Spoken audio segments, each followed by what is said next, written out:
নমস্কার। আপনারা শুনছেন অডিও স্টোরি স্টেশন আর আমি আপনাদের সাথে দেবারতী।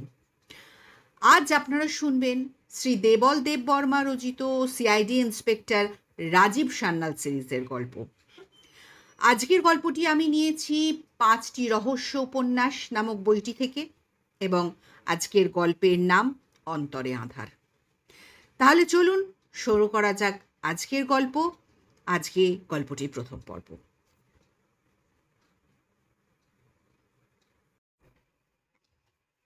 বাথরুম থেকে বেরোবার সময় সমিতা গুনগুন করে গান করছিল।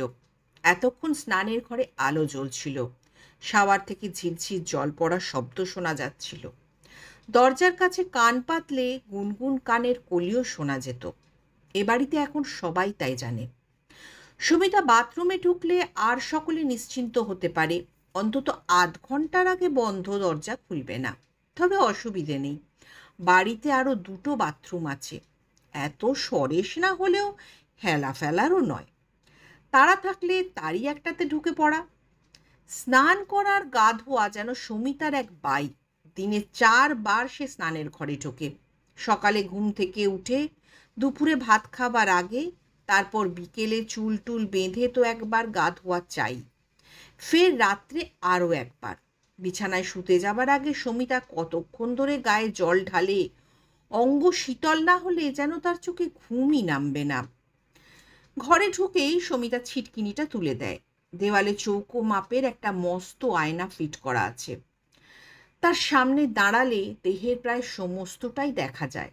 দর্পণে নিজের প্রতিবিম্বের দিকে সমিতা তাকিয়ে থাকে, খুঁটিয়ে খুঁটিয়ে দেখে। প্রতিদিন এই তার অভ্যাস, নিজেকে ভালো করে দেখা যায়। হয়তো এও এক বাই, নইলে নিত্যদিন একইভাবে দর্পণে নিজের প্রতিবিম্ব দেখার কী বা অর্থ আছে? বাথটাবের কানায় কানায় ভর্তি টলটলে জল। সমিতা আকণ্ঠ দেহ ডুবিয়ে কতক্ষণ তার মধ্যে পড়ে থাকে, ঠিক গ্রীষ্মদিনের তাপক্লিষ্ট কোনো চতুষ্পদ প্রাণীর মতো। মাঝে মাঝে আজলা করে জল নিয়ে সমিতা চোখে মুখে দেয়, তারপর একসময় উঠে পড়ে। হাত বাড়িয়ে দেওয়ালে ঝোলানো ব্র্যাকেট থেকে সুগন্ধি সাবানটা টেনে নেয়। ছোট ছোট খোকা কুকুদের কিংবা পোষা সারমেয়কে আদর করার মতো ভঙ্গিতে সাবানটা হাতের তেলোয় চেপে ধরে বুলোয়।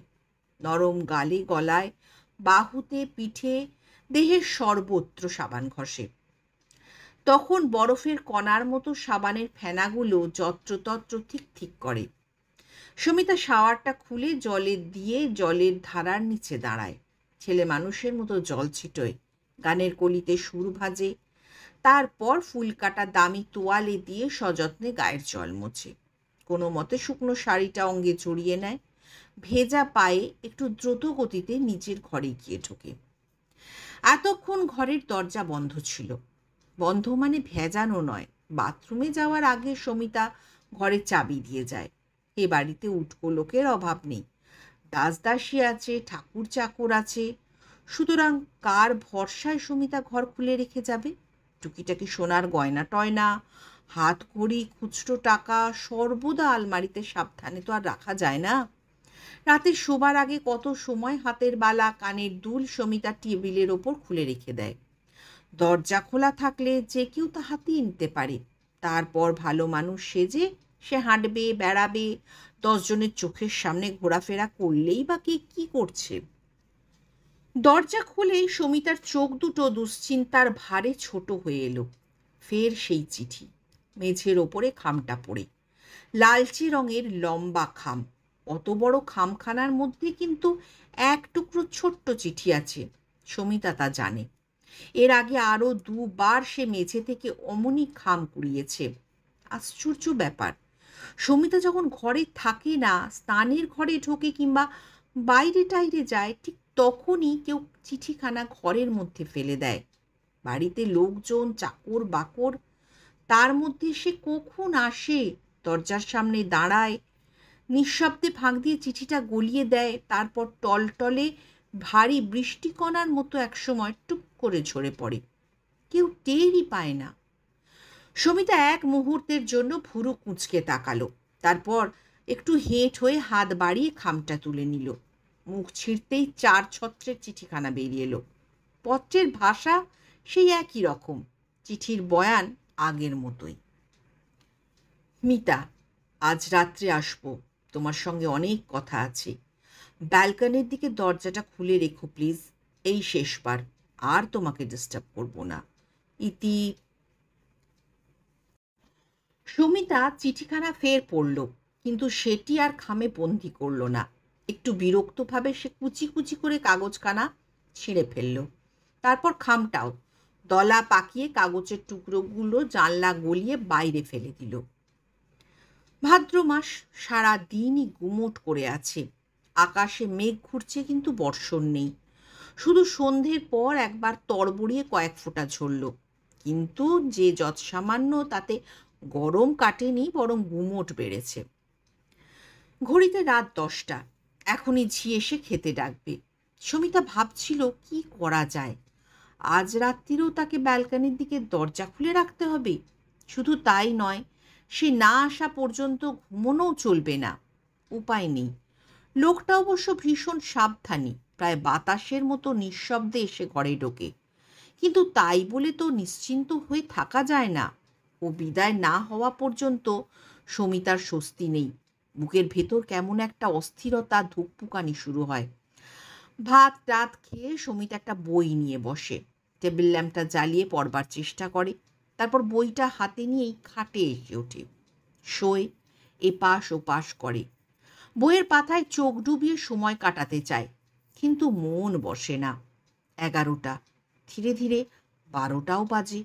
তবু সমিতার কেমন মনে হয় রাতটা বড় দীর্ঘ। সময়ের নানা ভাগ, সেকেন্ড, মিনিট সব যেন বড় মন্থর, কিছুতেই এগোয় না।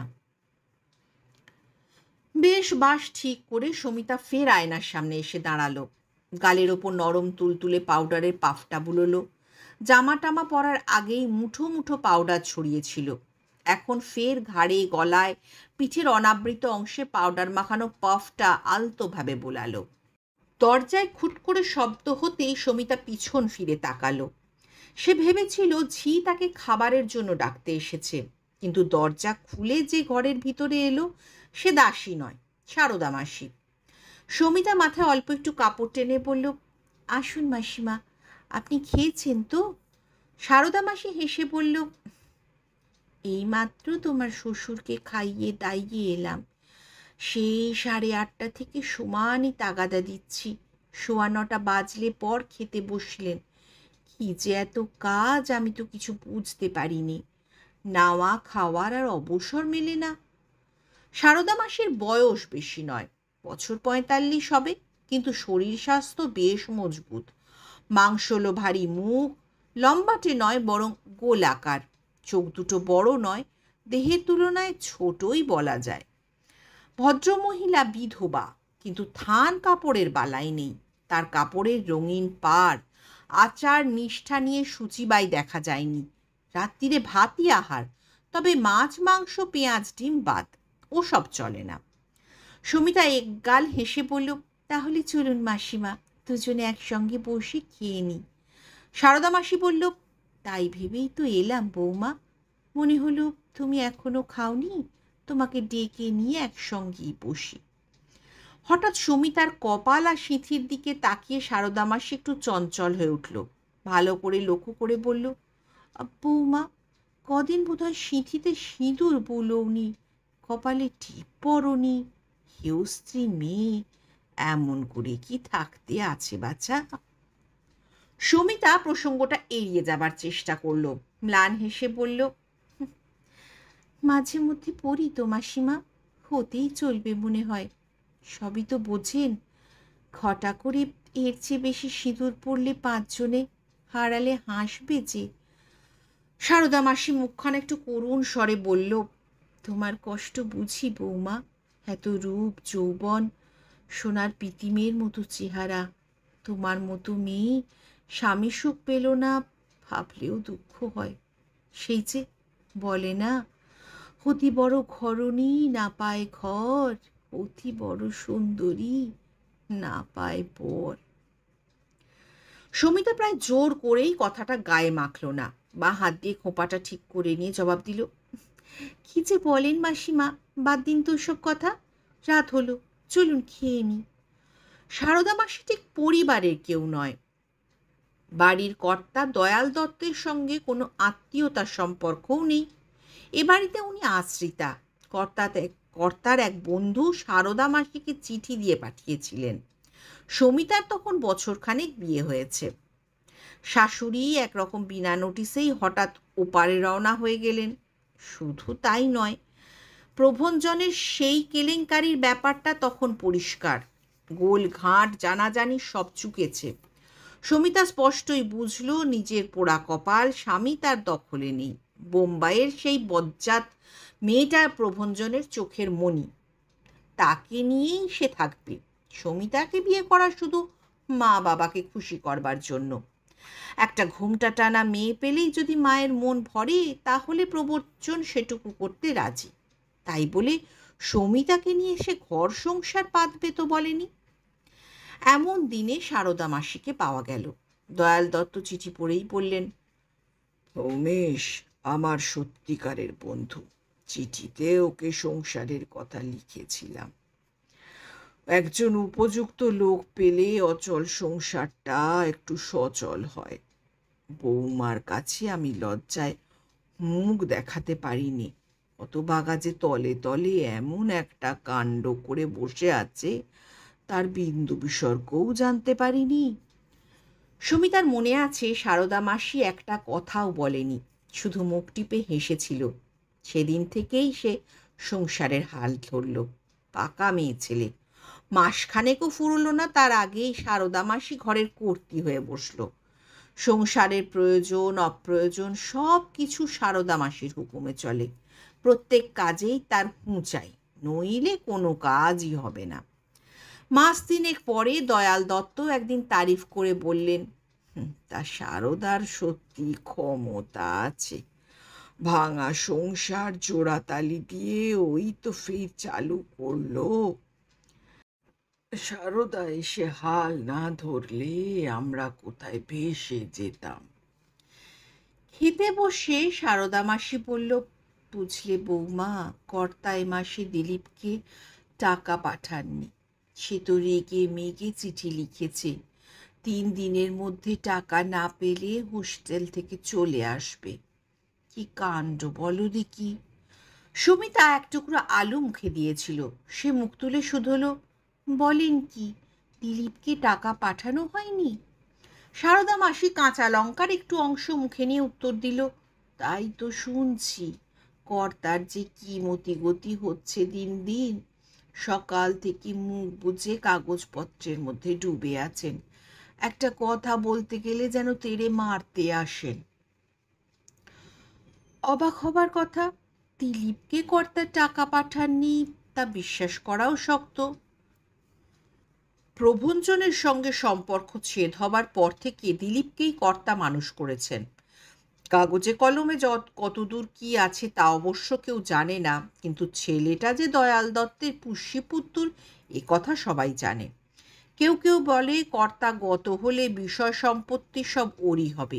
দয়ালবাবুর উইলে সেই রকমই নাকি নির্দেশ আছে। দিলীপ যখন এ বাড়িতে আসে তখন তার বয়স মোটে 6। ফুটফুটে ছেলে, এক মাথা কোঁকড়া কোঁকড়া চুল, হাসি মুখে একটা দুষ্টুমি ভাব। জন্মের সময় ওর মা মারা যায়। এতদিন কোনো আশ্রমে মানুষ হয়েছে। বাপ একটা টোটো কোম্পানির চাকরি, পেটের দায়ে হিল্লি দিল্লি করতে হয়। কটা বছর সে আরামে টাকা পাঠিয়ে নিশ্চিন্ত ছিল, কিন্তু ছেলের কপাল তাও সইল না। বিদেশ বিভুঁয়ে বাপটাও একদিন ফুরুত হলো। লোকটা কর্তার চেনা জানা। কোনো এক সূত্র হতে দয়ালবাবু সব খবর পেয়েছিলেন এবং তারপর নিজে গিয়ে সেই আশ্রম থেকে দিলীপকে নিয়ে এলেন। দিলীপ অবশ্য এ বাড়িতে মানুষ হয়নি, ছুটি ছাটায় এসেছে এই পর্যন্ত। কর্তা তাকে দার্জিলিংয়ের কাছে এক কনভেন্টে ভর্তি করে দিয়েছিলেন। সেখান থেকেই গত বছর সে হায়ার সেকেন্ডারি পরীক্ষায় পাশ করেছে। তারপর কর্তা তাকে কলকাতায় নিয়ে এলেন। সে কলেজে ঢুকেছে, এখন হস্টেলেই থাকে। ফি মাসে কর্তা তাকে টাকা পাঠান। সেই দিলীপ, দয়ালবাবু যাকে রীতিমতো স্নেহ করেন, আর তাকেই নাকি এ মাসে টাকা পাঠানো হয়নি। সুমিতা এক ঢোক জল খেয়ে বলল, উনি বোধহয় টাকা পাঠাবার কথা ভুলে গিয়েছেন মাসিমা, আপনি বরং একটু মনে করিয়ে দিন না। সারদা মাথা নাড়ল। তুমি জানো না বৌমা, কর্তার বয়স হয়েছে সত্যি, কিন্তু এখনো ভুল চুক হয় না। সব জিনিস তো ঠিকই মনে আছে। কবে কাকে কি চিঠি লিখেছিলেন এখনো গড় গড় করে বলতে পারেন। খাওয়া দাওয়া শেষ করে সমিতা এসে তার ঘরে ঢুকলো। দরজা ভিজিয়ে ছিটকিনিটা তুলে দিল। আলমারি খুলে একটা মশলার কৌটো বের করে একটু মুখে রাখলো। ফের আয়নার সামনে দাঁড়িয়ে অল্প একটু জিভ বার করে মশলার কুচিগুলো দেখলো। লাল রঙের ছোট ছোট দানা, জিভে লালার সঙ্গে মিশে সেগুলো গলতে আরম্ভ করেছে। ঘড়িতে রাত 11টার মতো। ঘুমে সমিতার চোখ জড়িয়ে আসছে, কিন্তু তার এখন ঘুমোলে চলবে না, সে আসবে। রাত আরও নিশুতি হলে গোপন প্রেমের মতো নিঃশব্দে সে ঘরে ঢোকে। শুধু দরজাটা খোলবার সময় খুট করে মৃদু শব্দ হয়। লোকটার পায়ে রবার শোলের জুতো থাকে, তবুও সে সন্তর্পণে পা টিপে টিপে হাঁটে, যাতে কেউ না তার উপস্থিতি বুঝতে পারে। কথা বলে নিচু গলায়, কাছের মানুষটিরও তা বুঝতে বেশ কষ্ট হয়। সমিতা বিছানার ওপরে ভেঙে পড়ল। এখনো ঘন্টা দুদিন তাকে জেগে থাকতে হবে। ঘরের আলোটা নিভিয়ে দিতেই একটা আবছা অন্ধকারে সমস্ত ঘরটা ভরে উঠল। সমিতা চোখ বন্ধ করে নানান রকম কথা ভাবছিল। তার শ্বশুর হঠাৎ দিলীপকে টাকা পাঠানো বন্ধ করলেন কেন? সে ভেবেছিল ব্যাপারটা ভুল চুক মাত্র, কিন্তু সারদা মাসি তা স্বীকার করেননি। তার ধারণা ব্যাপারটা ইচ্ছাকৃত। কর্তা জেনে শুনেই দিলীপকে টাকা পাঠানো বন্ধ করেছেন। কিন্তু কেন? সমিতা বারবার কথাটা চিন্তা করল। কখন চোখে ঘুম নেমেছে সমিতা বুঝতেও পারেনি। হঠাৎ এক উষ্ণ করস্পর্শে তার ঘুম ভেঙে গেল। সমিতা ধর্মর করে বিছানার ওপর উঠে বসল। মুখ তুলে সে দেখল অন্ধকারের ছায়ামূর্তির মতো সেই মানুষটা তার সামনে দাঁড়িয়ে। পিঠে হাত রেখে সে এতক্ষণ তার ঘুম ভাঙাবার চেষ্টা করছিল। ফির তুমি এসেছো? সমিতা একটু ঝাঁজের সঙ্গে বলল। লোকটা হাত বাড়িয়ে তার মুখখানা প্রায় চেপে ধরল। ফিসফিস করে বলল, আস্তে কথা বলো, সারদা মাসি শুনতে পেলে এক্ষুনি একটা কেলেঙ্কারি হবে। কথাটা সত্যি। সারদা মাসির ঘরটা খুব একটা দূরে নয়, বরং কাছেই। মাসির ঘুমও পাতলা। জানালা দিয়ে একটা বেড়াল ঢুকলে পর্যন্ত কখনো টের পেয়ে যায়। ঘরের মধ্যে কথাবার্তা চলছে জানলে সারদা মাসি নির্ঘাত একটা হইচই করবে। কর্তাকে বলবে, ঝি চাকর বাড়ির অন্য লোকজন, কারো জানতেই আর কিছু বাকি থাকবে না। সুতরাং সমিতা চুপ করল, গলা নামিয়ে শুধল, কি বলবে বলো, কেন ফিরে এসেছো? কাগজটা খুঁজে পেয়েছিলে? না। সমিতা মাথা নাড়ল। খোঁজবার চেষ্টা করেছিলে তো? একদিন আলমারি তন্ন তন্ন করে খুঁজেছি। সেদিন সারদা মাসি বাড়িতে ছিল না, পুজো দিতে কালীঘাটে গিয়েছিল। তেমন কাগজ কই, চোখে তো পড়ল না। আর একদিন খোঁজ করব ভেবেছিলাম, কিন্তু সারদা মাসির নজর রয়েছে, মনে হচ্ছে সুবিধে হবে না। এর মধ্যে গোপালবাবু এসেছিলেন বাড়িতে? কই না তো। সমিতা জবাব দিল, কর্তার ডায়েরি বইটা একবার খুঁজে দেখো, যদি পাও তো আদ্যপান্ত পড়ো। আর লুকিয়ে চুরিয়ে ওটা পাচার করে দিতে পারলে তো কথাই নেই। মনে হচ্ছে ডায়েরির পাতায় কিছু আভাস ইঙ্গিত মিলবে। লোকটা সন্তর্পণে বলল। সমিতা ভীরু পাখির মতো জড়সড় হয়ে দাঁড়িয়েছিল। লোকটা তার দুই কাঁধের ওপর বাঘের থাবার মতো মুঠোগুলো চেপে ধরে একটা মৃদু ঝাঁকুনি দিল। রাত দুপুরে তুমি এমন করে এখানে এসো না, আমার খুব ভয় করে। কখন দুজনে ধরা পড়ে যাব। সারদা মাসির চোখে নিত্য ধুলো দেওয়া যায় না, একদিনও ঠিকই বুঝতে পারবে। ভ্রু কুঁচকে সে কি ভাবল, তারপর হাত বাড়িয়ে সমিতার চিবুকটা তুলে ধরে বলল, আর বেশি দিন লুকোচুরি খেলবার প্রয়োজন হবে না। মাসখানেকের মধ্যেই একটা ফয়সালা হবে, আর তারপর দুজনে। কথা সম্পূর্ণ না করেই সমিতার গাল টিপে একটু আদর করল। ব্যালকনির দরজা দিয়ে বেরিয়ে বাঁ দিকে এগোলে স্পাইরাল সিঁড়ি। সে পা টিপে খুব নিঃশব্দে নিচে নামতে লাগলো। জানলায় দাঁড়িয়ে সমিতা দেখছিল লোকটা গাছগাছালির আড়াল দিয়ে পিছনের পাঁচিল টপকে দ্রুত অদৃশ্য হলো। দয়াল দত্তের ঘরখানা বড়। এক পাশে প্রমাণ মাপের একটা পালঙ্ক, তাতে সুন্দর গদি পাতা, বালিশগুলো বেশ গুছিয়ে উঁচু করে সাজানো।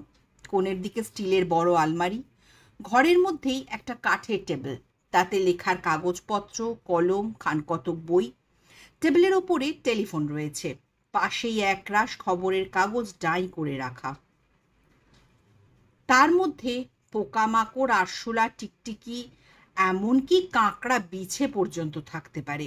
মাথার চুল প্রায় সাদা, বয়স 60-এর কাছাকাছি, মাঝারি চেহারা, রোগাও নয় আবার মোটাও সোটাও সেটাও বলা যায় না। বছরখানেক হলো অবসর নিয়েছেন। চাকরি করতেন ম্যাকমরিস কোম্পানিতে। খুব অল্প মাইনেই সাধারণ কেরানি হয়ে ঢুকেছিলেন, তারপর যোগ্যতা দেখিয়ে ধাপে ধাপে অনেক দূর পর্যন্ত উঠেছেন। রিটায়ার করেছেন কোম্পানির পারচেজ অফিসার হবার পর। কর্মজীবনে দয়ালবাবু বেশ গুছিয়ে নিয়েছেন। কলকাতায় তার দুখানা বাড়ি। একখানায় নিজে থাকেন, সেটি শহরের ওপর নয়, বরং শহরতলিতে বলা যায়। বাড়িটা দোতলা, কিন্তু বেশ প্রশস্ত, চারপাশে পাঁচিল দিয়ে ঘেরা। বাড়ির পিছন দিকে একটা বাগান আছে, তাতে পেয়ারা, সুপারি, আতা, পেঁপে, এমনকি ছোটতে 2-3টে আম গাছও রয়েছে। অন্য বাড়িটা খাস শহরের বুকে, গোল দিঘির কাছে, কলেজ স্ট্রিটের ওপর। সামনের দিকে দোকানদারি, পিছনে ভাড়াটেরা থাকে। বাড়িটা 3 তলা, অনেকগুলো ঘর আছে। মাস গেলে 1000-2 ভাড়াও আসে। অবসর নিয়েও দয়ালবাবু অবশ্য বসে নেই। আসলে বসে থাকতে তিনি পারেন না। এতদিন পারচেজে কাজ করেছেন, অভিজ্ঞতা আছে, তাই সাপ্লায়ারের ব্যবসা ধরেছেন। কাজ পাগল মানুষ যাকে বলে। চিরকালই কাজেই ডুবেছিলেন। এখন কাজ ছেড়ে উঠে এসে হাঁড়ি কলসিতে জিয়ে রাখা মাছের দশা, খালি খলবলিয়ে ওঠেন। অনেক কিছু করতে চান, প্ল্যান ফন্দি করেন, কিন্তু পেরে ওঠেন না। সাপ্লায়ারের ব্যবসাটা অবশ্য ভালোই। রিটায়ার করার সময় দয়ালবাবু লালমুখ ও গিবসন সাহেবকে ধরে কাজটা গুছিয়ে নিয়েছেন। ম্যাকমরিস কোম্পানির কয়েকটা মালের এজেন্সি, কলিয়ারির প্রয়োজনীয় কিছু জিনিসপত্র কোম্পানির কারখানায় তৈরি হয়। সেই মাইনিং ইকুইপমেন্টসের এজেন্সি বাগিয়েছেন দয়াল দত্ত। নিজের কোম্পানির বেশ জুৎসই একটা নামও দিয়েছেন, mining and allied equipment corporation. কলকাতার ক্যানিং স্ট্রিটে হেড অফিস। আসানসোলে কোম্পানির একটা ব্রাঞ্চও রয়েছে। শুধু ম্যাকমরিস কোম্পানির জিনিস নয়, অর্ডার পেলে সব রকম জিনিস সাপ্লাই করতে দয়ালবাবু রাজি আছেন। কোম্পানিটা অবশ্য তার একার নয়, একজন পার্টনার আছে। লোকটার নাম হরকান্ত বিশ্বাস, বয়স ওই 40-এর কাছাকাছি। এই লাইনের অভিজ্ঞ ব্যক্তি। আগে জ্যাকসন লেনে তার দোকান ছিল। অর্ডার সাপ্লাইয়ের কারবার, বড় বড় কোম্পানি ঘুরে কোটেশন দেয়া, তারপর মুনাফা রেখে সাপ্লাই।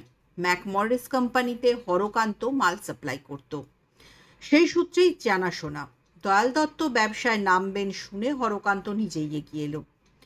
ইচ্ছে করলে দয়ালবাবু তাকে ম্যানেজার কিংবা এমনি কোনো কাজ দিতে পারতেন, কিন্তু দয়াল দত্ত বুদ্ধিমান লোক। এই বয়সে নতুন ব্যবসা ফেঁদে বাজিমাত করা তার একার কর্ম নয়। সেজন্য শক্তপোক্ত উপযুক্ত লোক চাই। আর শুধু লোক হলেই তো হবে না, কাজকর্মে তার রীতিমতো আগ্রহ থাকা দরকার। কোম্পানির 2 পয়সা লাভ হলে সেও 2 পয়সা পাবে, এমনই একটা বন্দোবস্ত হলেই সুবিধে। হরকান্তকে তিনি তাই পার্টনার করে নিয়েছেন। 1000 টাকা মূলধন ফেলে সে 2 আনার অংশীদার হয়েছে। দয়ালবাবু অবশ্য তাকে কলকাতায় রাখেননি, হরকান্তকে তিনি আসানসোলে পাঠিয়ে দিয়েছেন। সেখানকার ব্রাঞ্চে সে সর্বেসর্বা। কলকাতা থেকে মাল গেড়ে দূর দূর কলিয়ারিতে পাঠিয়ে দিতে হয়। টুকটাক অর্ডারপত্রের খোঁজেও সে ঘোরে। শুধু তাই নয়, বিল টিল পাঠানো, টাকা কড়ি আদায় করা, ছোট কোম্পানিতে জুতো সেলাই থেকে চণ্ডীপাঠ সব দিক একজনকেই সামলাতে হয়। এতদিন হরকান্ত ভালোই চালিয়েছে। দয়ালবাবু খুশি ছিলেন। হপ্তায় হপ্তায় হেড অফিসের স্টেটমেন্ট এসেছে, টাকা কড়ি চেক টেক হিসেব মতো সব হাজির। একটা কানাকড়ির গরমিলও নেই। কিন্তু হঠাৎ একটা খবর পেয়ে দয়ালবাবু উদ্বিগ্ন হয়ে উঠেছেন। গত মাসে হরকান্ত একটা মেশিনের অর্ডার জোগাড় করেছিল। কলিয়ারির এক এজেন্ট তাকে অর্ডারটা দেয়। হরকান্ত বোকাশোকা মুখ্য নয়, বেশ চালাক চতুর। ইতিমধ্যেই ৩-৪টে কলিয়ারির পারচেজ ডিপার্টমেন্টের বাবুদের সঙ্গে তার মুখ শোকাশুকিও হয়েছে। অর্ডারপত্রও মন্দ জোগাড় করে না, তবে বেশিরভাগ কলিয়ারির হেড অফিস কলকাতায়, পারচেজ ডিপার্টমেন্টও সেখানেই। তাই অনেক সময় ছুটোছুটি সার হয়, ফল লাভ ঘটে না। চিঠি পেয়েই দয়ালবাবু মেশিনটা পাঠিয়ে দিয়েছিলেন। ৩৩,০০০ টাকা দামের মেশিন, আলাদা করে পত্রও দিলেন। টাকাটা খুব শীঘ্র পেলে ভালো হয়। এখানে কলকাতায় ক্যাশ চেক জমা দিয়ে তাকে মেশিনটা কিনতে হয়েছে। এতগুলো টাকা বন্দি হয়ে থাকলে তার নিজের পঙ্গু অবস্থা, ব্যবসাপত্র অচল। অবশ্য হরকান্ত ব্যবস্থা করেছে। দিন ১৫-র মধ্যে হেড অফিসে ২৫,০০০ টাকার একটা চেক এলো, কিন্তু বাকি টাকার দেখা নেই। অথচ বিল জমা দেবার পর প্রায় ২ মাস ফুরোতে চলল। কোম্পানি সাধারণত ৩০ দিনের পরই পেমেন্ট করে। দয়াল দত্ত ভেবেছিলেন কলিয়ারি গড়িমসি করছে, এমন হয়। ঠিকমতো তদবির তদারক না হলে বিল পাস হয় না। কিন্তু গতকাল তিনি একটা খবর পেয়ে প্রায় চমকে উঠেছেন। টাকাটা নাকি পেমেন্ট হয়েছে। ২ ক্ষেপে হরকান্ত টাকাটা নিয়ে এসেছে। ২-১০ টাকা নয়, করে ৮,০০০ টাকা। আজ ১৫ দিনের ওপর হলো হরকান্ত টাকা পেয়েছে, অথচ তা হেড অফিসে এসে পৌঁছয়নি। এমনকি সে একটা খবর পর্যন্ত দেয়নি। ব্যাপারটা খুবই অদ্ভুত এবং গুরুতর। টাকা পেয়ে হরকান্ত বেমালুম চেপে যাবে, এ কথা বিশ্বাস করা শক্ত। কিন্তু হয়তো তাই সত্যি হতে চলেছে, এবং খবরটা পাবার পর থেকে দয়াল দত্ত রীতিমতো দুশ্চিন্তা বোধ করছেন। এতগুলো টাকা বিমক্কা খোয়া গেলে তার ব্যবসাপত্রের কি হাল হবে? কাল রাত্রিরেই তিনি টেলিফোনে যোগাযোগ করেছিলেন। হরকান্তকে পেতে অসুবিধে হয়নি। তার নামে কল বুক করলেন। ঘণ্টাখানেক পরই লাইন পাওয়া গেল। ফোনে অবশ্য তিনি টাকার কথা বলেননি, শুধু হরকান্তকে একবার কলকাতায় আসতে বলেছেন। জরুরি প্রয়োজন, তার সঙ্গে পরামর্শ করা দরকার। অতি অবশ্য সে যেন আসে। দয়ালবাবু সকালে ট্রেনেই আসতে বলেছিলেন, কিন্তু হরকান্ত রাজি হননি। হুট করে অমনি গেলেই হলো। বেলা ১০টার সময় তার এক কলিয়ারির ম্যানেজারের সঙ্গে দেখা করবার কথা। ওরা কিছু মালপত্র কিনবে, অন্তত ১,৫০০ টাকার অর্ডার বাগানো খুবই সম্ভব। এমন দাঁও ফেলে কলকাতায় দৌড়তে সে খুঁতখুত করল। অগত্যা দয়ালবাবু তাকে বিকেলের ট্রেনেই আসতে বলেছেন।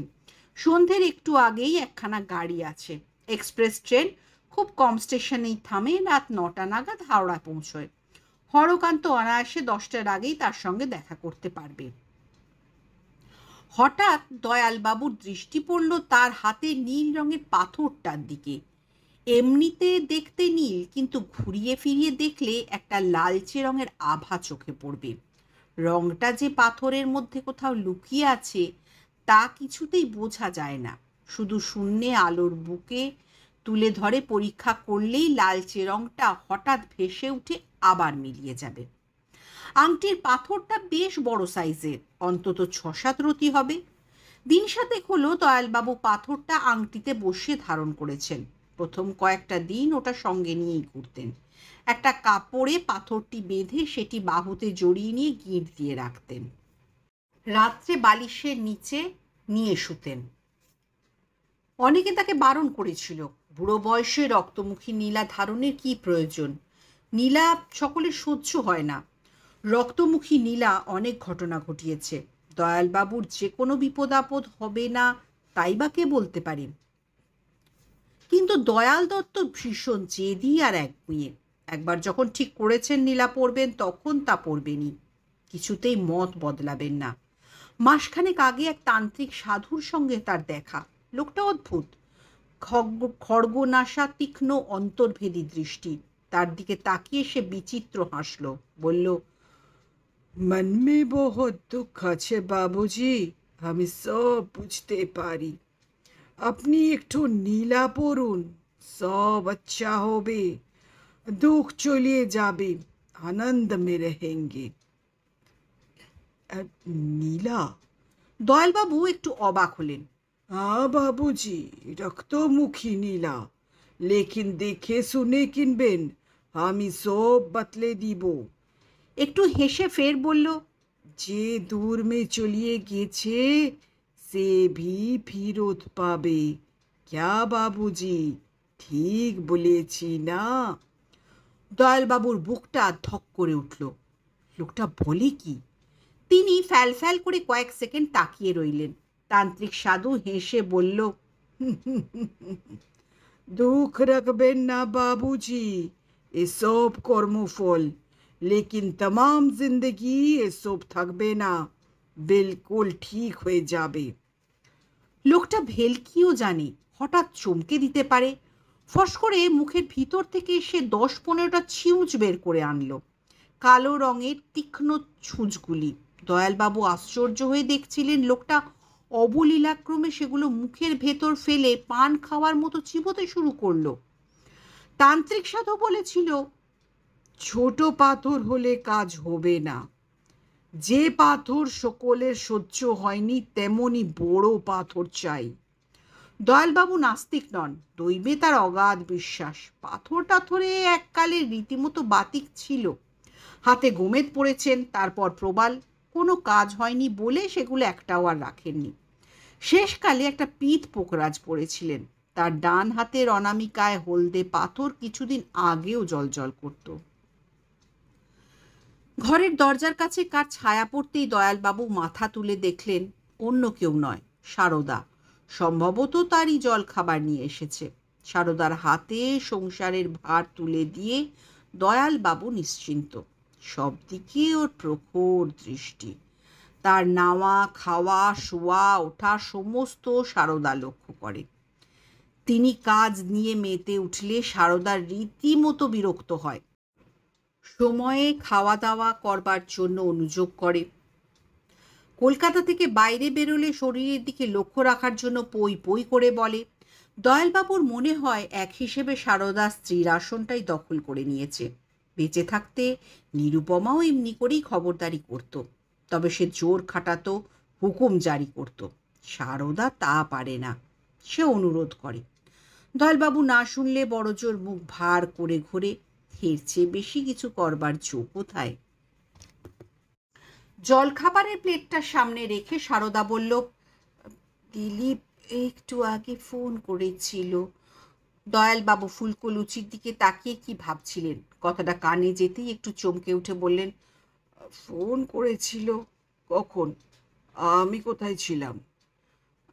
বাড়িতে একটাই ফোন, এবং সেটাই ঘরেই থাকে। সুতরাং ফোন এলে দয়ালবাবু তা ধরবেন, সে কারণেই প্রশ্ন।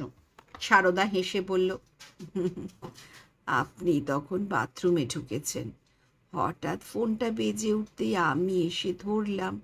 গলা শুনেই বুঝলাম দিলীপ। ছেলে তো ভীষণ অভিমান করে আছে, আপনি নাকি এ মাসে তাকে খরচের টাকা পাঠাননি। দয়ালবাবু ভ্রু কুঞ্চিত করে বললেন, টাকা পাঠায়নি সে কথা তো তুমি জানো। ফোন করে তোমার কাছে বুঝি দরবার করছিল? আগে না, দিলীপ আমাকে ফোন করেনি, ও আপনাকেই খুঁজছিল। আপনি বাথরুমে আছেন শুনে দুঃখ করে এইসব বলছিল। সে নাকি হস্টেলে টাকা দিতে পারেনি, কাল পরশুর মধ্যে জমা না দিলে তার মিল বন্ধ হয়ে যাবে। দয়ালবাবু গম্ভীর মুখ করে একটা ফুলকো লুচি হাতে তুলে নিলেন, বললেন, আমি ইচ্ছে করেই ওকে টাকা পাঠাইনি ছাড়ো সারদা। ছেলেটা উচ্ছন্নে যেতে বসেছে, কিন্তু আমার মনে হয় গোপনে ওকে আরও কেউ টাকা জোগাচ্ছে, নইলে বন্ধু বান্ধবদের নিয়ে ফুর্তি করবার মতো টাকা কড়িও পাচ্ছে কোথায়? সারদা শুকনো মুখে বলল, দিলীপ বন্ধু বান্ধবদের নিয়ে ফুর্তি করছে, টাকা ওড়াচ্ছে? আপনি কি বলছেন? ঠিকই বলছি সারদা। আমাদের অফিসের একজন লোক ওকে চেনে, সে আমার কাছে গল্প করছিল। দিলীপকে পার্ক স্ট্রিটের একটা রেস্তোরাঁয় সে 2-3 বার দেখেছে, 4-5 জন বন্ধু বান্ধবের সঙ্গেও মদ গিলছিল, খুব হইচই আর গুলতানিও করছিল। দিলীপ মদ খাচ্ছে? সারদা চোখ বড় বড় করে তাকালো। তার কোনো ভুল হয়নি তো? ভুল হবার কথা তো নয়, কারণ দিলীপকে সে বহুবার দেখেছে, ভালো করে চেনে। কিন্তু তবুও আমি ব্যাপারটা অনুসন্ধান করে দেখেছি। যা শুনেছি তা আরও কলঙ্কের কথা। ছেলেটা একেবারে অধঃপাতে গেছে। সারদা মুখ নিচু করে শুধালো, কি শুনেছেন আমাকেও বলুন। দয়ালবাবু একটা বেগুন ভাজা মুখে দিয়ে বললেন, একজন লোককে আমি ওর উপর লক্ষ্য রাখতে বলেছিলাম। সে আমাকে বলেছে তা মুখেও আনা যায় না। একটু থেমে তিনি আসল কথাটা ব্যক্ত করলেন। শুধু মদ নয়, ছেলেটার অন্য দোষও হয়েছে। একটা অ্যাংলো ইন্ডিয়ান ছুরির সঙ্গেও প্রায় ঘোরে তার ফ্ল্যাটে যায়। হোটেলে মেয়েটাকে নিয়ে টুইস্ট পর্যন্ত নেচেছে। এরপর বলো দেখি অধঃপাতে যেতে আর কি কি বাকি আছে? সারদা খুব ব্যস্ত হয়ে বলল, দিলীপ এমনভাবে উচ্ছন্নে যেতে বসেছে, আপনি এর একটা বিহিত করুন। আমি কি করতে পারি বলো তো? ভেবেছিলাম ছেলেটাকে মনের মতো করে মানুষ করে তুলব। বিএসসি পাশ করার পরও বিলেত যাবে, যতদূর পড়তে চায় পড়বে, কোনোদিনও না বলবো না। আর যে স্বেচ্ছায় নিজের বাড়ি ঘর সুন্দরী স্ত্রীকে ফেলে চলে গেছে, সে যাক, তাকে আর কোনোদিন প্রয়োজন হবে বলে ভাবিনি। তার কথা মনেও হয়নি। ভেবেছিলাম আমার বিষয় সম্পত্তি টাকা করি সব ভাগ করে দিয়ে যাব, বৌমা আর দিলীপ দুজনেই সমান সমান পাবে। বৌমার অবর্তমানে তার সম্পত্তিও দিলীপের হবে। আর মণিরঞ্জন অল্প শিক্ষিত মানুষ, ব্যবসায় আমাকে সাহায্য করতে পারে। ওটা ওরই হবে, কিন্তু সব কেমন গন্ডগোল হয়ে যাচ্ছে সারদা। হিসেব গরমিল হলো বলে মনে হচ্ছে। সারদা ঠোঁট কামড়ে বলল, দিলীপকে আপনি একটু শাসন করুন, আজ বিকেলেও আপনার সঙ্গে দেখা করতে আসবে। এই ছেলেটা বিগড়ে গেলে আপনি কি সে ধাক্কা হার সামলাতে পারবেন? দয়ালবাবু কয়েক সেকেন্ড চুপ করে রইলেন, তারপর মুখ নামিয়ে শুধলেন, দিলীপ আসবে বলেছে বুঝি? আমার সঙ্গে দেখা করতে চায়। টেলিফোনে আমাকে তো তাই বলল। একটু হেসে ফের যোগ করল, না এসে উপায় কি বলুন? এমন কিছু লায়েক তো হয়ে যায়নি তোদের ছেলে, সঙ্গ দোষে বিগড়ে যেতে বসেছে, একটু দাবড়ে দিলেই শুধরে যাবে। দয়ালবাবু ম্লান হাসলেন, অনেকটা স্বগতোক্তির মতো বললেন, কেউ শুধরোয় না, কাউকে শুধরোনো যায় না সারদা। দেখো তুমি চেষ্টা করে, আখেরে ওর ভালো হবে। সারদা চুপ করে দাঁড়িয়েছিল। দয়ালবাবু তাকে শুধলেন, বৌমা কোথায় বলতে পারো? কোথায় আর থাকবে, ওর ঘরেই আছে। একটু পাঠিয়ে দাও তো আমার কাছে। সারদা খুব দ্রুত দয়ালবাবুর মুখের ওপর চোখ বুলিয়ে নিয়ে বলল, এখনই ওকে গিয়ে বলছি, আপনি ডাকছেন শুনলেই দৌড়ে আসবে। জল খাবারের প্লেট তুলে নিয়ে সারদা চলে গেল। দয়ালবাবু চেয়ারে বসে তার অফিসের একটা ফাইলের ওপর ঝুঁকে পড়লেন। আজ সারাদিন তিনি খুব ব্যস্ত থাকবেন। সন্ধ্যের পর দিলীপের সঙ্গে একটা বোঝাপড়া আছে। রাত 10টা নাগাদ হরকান্ত আসবে, তার সঙ্গেও ফয়সালা হওয়া দরকার। দরজার সামনে ফের কেউ এসেছে মনে হলো। দয়াল দত্ত মুখ তুলে দেখলেন, তিনি ভেবেছিলেন সমিতা এসে দাঁড়িয়েছে, কিন্তু না, সমিতা নয়, মণিরঞ্জন একটা কাগজ হাতে তার দিকে তাকিয়ে আছে, সম্ভবত কিছু বলতে চায়। মণিরঞ্জন একটু কুণ্ঠিতভাবে বলল,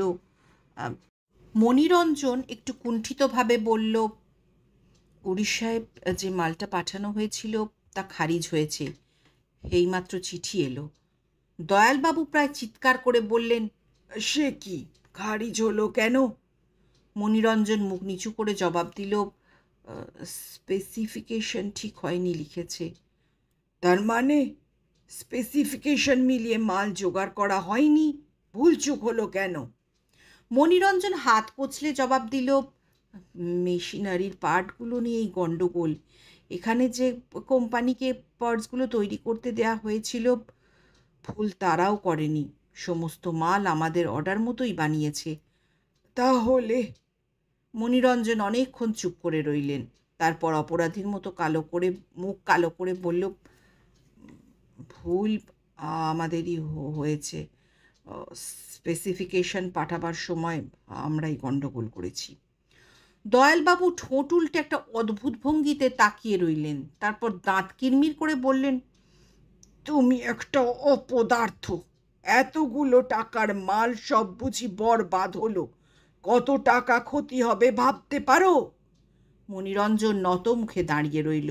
দয়ালবাবু খুব উত্তেজিতভাবে হাতের মুঠো ঘষছিলেন।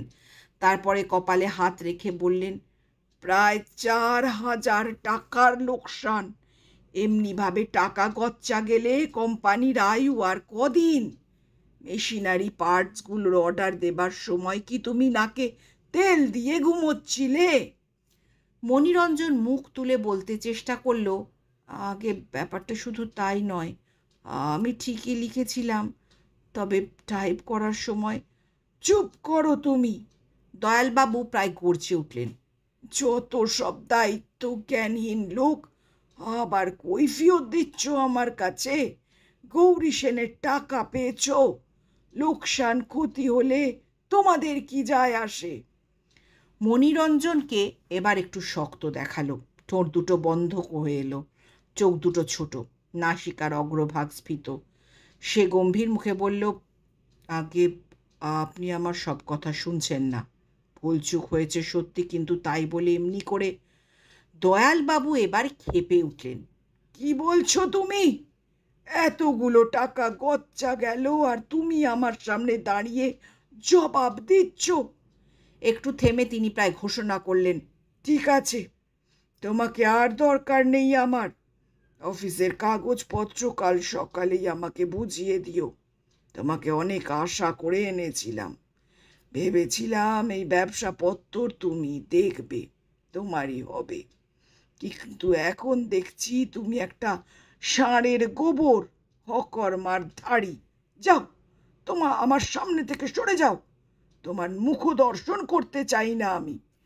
কাল সকাল 10টায় আমাকে অফিসে কাগজপত্র বুঝিয়ে দিও। তারপরে যেখানে যেতে ইচ্ছে করে যেতে পারো। মণিরঞ্জন চলে গেল। দয়াল দত্ত একটা গ্যাস শূন্য চুপসানো বেলুনের মতো কিছুক্ষণ নিশ্চুপ হয়ে বসে রইলেন। সমস্ত শরীরটা খুব ভারী। নিজেকে ভীষণ ক্লান্ত আর অসহায় মনে হচ্ছিল তার। অকস্মাৎ একটা প্রবল দমকা হাওয়ায় নিজেই মন গড়া সব স্বপ্নের প্রাচীর টাচীরগুলো ছুপ করে প্রায় নিঃশব্দে ভেঙে পড়ছে, আর তিনি এক অসহায় মুখ প্রাণীর মতো তাই চেয়ে দেখছেন। হঠাৎ আঙুলের আংটিতে বসানো সেই রক্তমুখী নীলাটার দিকে দৃষ্টি পড়ল তার। দয়ালবাবুর ভীষণ ভয় করল। তবে কি নীলাটাই তাকে সর্বনাশের পথে টেনে নিয়ে চলেছে? কিন্তু না, তান্ত্রিক সাধু যাবার আগে একটা কথা বলেছিলেন, বিপদ আপদ দেখলে ডরালে চলবে না। কর্মফল যখন শেষ হয়ে আসে তখন ঝড় ঝাপটা অশুভ ইঙ্গিত একটু বেশি হয়, কিন্তু ভয় থাকতে নয়।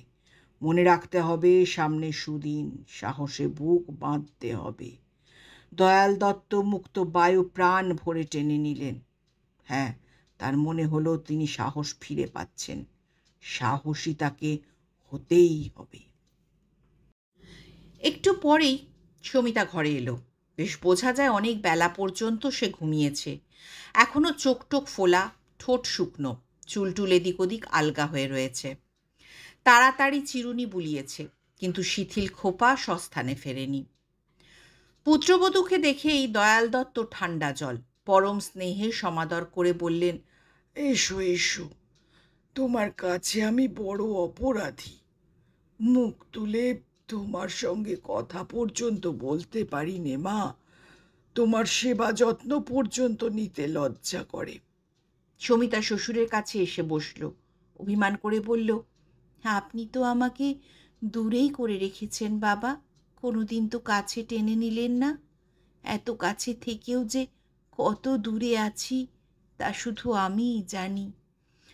দয়ালবাবু হেসে বললেন, পাগলি মেয়ে, সারদাকে জিজ্ঞাসা করে দেখো, তোমার খোঁজ খবর আমি দুবেলা ওর কাছ থেকে নিই। একটু থেমে ফের বললেন, আমি মরমে মরে আছি মা। তোমাকে ঘরের লক্ষ্মী করে নিয়ে এলাম, ভাবলাম তুমি সুখী হবে, সংসার আমার আবার হেসে উঠবে। কিন্তু কোথা দিয়ে যে কি হয়ে গেল, তোমার মুখে আর হাসি ফোটাতে পারলাম না। কথা শেষ করে তিনি গভীর নিঃশ্বাস নিলেন। সমিতা বলল, পুরনো কথা থাক বাবা, এখন আমি বেশ আছি। প্রথম প্রথম কষ্ট হতো ঠিকই, কিন্তু থাকতে থাকতে সব কেমন সয়ে গেছে। এখন আর কিছু মনে হয় না। আপনি মিছিমিছি এ নিয়ে আর চিন্তিত হবেন না। দয়ালবাবু মুখ নিচু করে বললেন, কি জানো মা, তুমি গুণবতী মেয়ে, তাই এমন করে কথা কইলে। নইলে তোমাকে ঘরে এনে আমি কি দিতে পেরেছি? তুমি যে আজও আমার সংসারে আছো, এই তো ঢের। অন্য কোনো মেয়ে হলে কবেই ঘর দৌড় ফেলে চলে যেত। হাত বাড়িয়ে তিনি একটা খাম টেনে নিয়ে ফের বললেন, জানো মা, এক এক সময় আমার মনে হয় যে আমি তোমাকে ঠকিয়েছি। প্রভঞ্জনের ব্যাপারটা নিশ্চয়ই আমার আগে জানা উচিত ছিল, তাহলে তোমার জীবনটা আজ এমন করে নষ্ট হতো না। সমিতা সঙ্গে সঙ্গে বলল, কি যে বলেন আপনি বাবা, আপনি কেন আমাকে ঠকাতে যাবেন? তাছাড়া বিদেশি ছেলে কোথায় কি করে বসে আছে তা আপনার জানা সম্ভব নয়। আপনি নিষ্পাপ ভালো মনে পুত্রবধূকে ঘরে এনেছিলেন, এতে আপনার দোষ কোথায়? দয়াল দত্ত এদিক ওদিক তাকিয়ে কি দেখলেন, বললেন, সারদা কোথায় তুমি জানো? সুমিতা চিন্তা না করেই জবাব দিল, বোধহয় রান্নাঘরে। আর কোথায় যাবে এখন? দয়ালবাবু একটু ঝুঁকে মুখ নামিয়ে বললেন, শোনো বৌমা, তোমার সঙ্গে আমার একটা জরুরি কথা আছে, একটু গোপনীয় কথা। তুমি এখনই কারো কাছে ভেঙো না, পরে অবশ্য সবাই জানবে। চেয়ার ছেড়ে উঠে তিনি দুপা হাঁটলেন। ঘরের দরজাটা ভেজিয়ে দিয়ে সমিতাকে বললেন, বৌমা, তুমি এদিকে এসো তো। সমিতা খুব অবাক হয়ে শুধল, কি ব্যাপার বলুন তো বাবা, হঠাৎ দরজা বন্ধ করলেন যে? দয়ালবাবু ঘরের এক কোণে দাঁড়িয়ে সমিতাকে বললেন, খুব সাবধান বৌমা, দেয়ালেরও কান আছে যেন। হাতের খামটা সমিতাকে এগিয়ে দিয়ে বললেন, এটা পড়ে দেখো তো বৌমা, তুমি যদি রাজি হও তাহলে আমি ভেবে দেখতে পারি। সমিতা খামটা খুলে পড়তে শুরু করল। দয়ালবাবু তীক্ষ্ণ দৃষ্টিতে পুত্রবধূর মুখের দিকে তাকিয়ে রইলেন। পড়া শেষ করে সমিতা খামটা ফিরিয়ে দিল। হাত বাড়িয়ে সেটি নিয়ে দয়ালবাবু শুধলেন, কি বৌমা, কিছু বললে না তো তুমি? সমিতা চোখ তুলে তাকালো না, মুখ নামিয়ে বলল, আমি কি বলবো বাবা, আপনি যা ভালো বুঝবেন। কথা শেষ করেই সে আর দাঁড়ালো না, ঘরের দরজা খুলে তাড়াতাড়ি বেরোতে গেল। বাইরে পা দিয়ে সমিতার মনে হলো দরজার কাছে কেউ যেন এতক্ষণ আড়ি পেতেছিল। খুব দ্রুত পা ফেলে কে যেন এখনই বারান্দা দিয়ে হেঁটে গেল।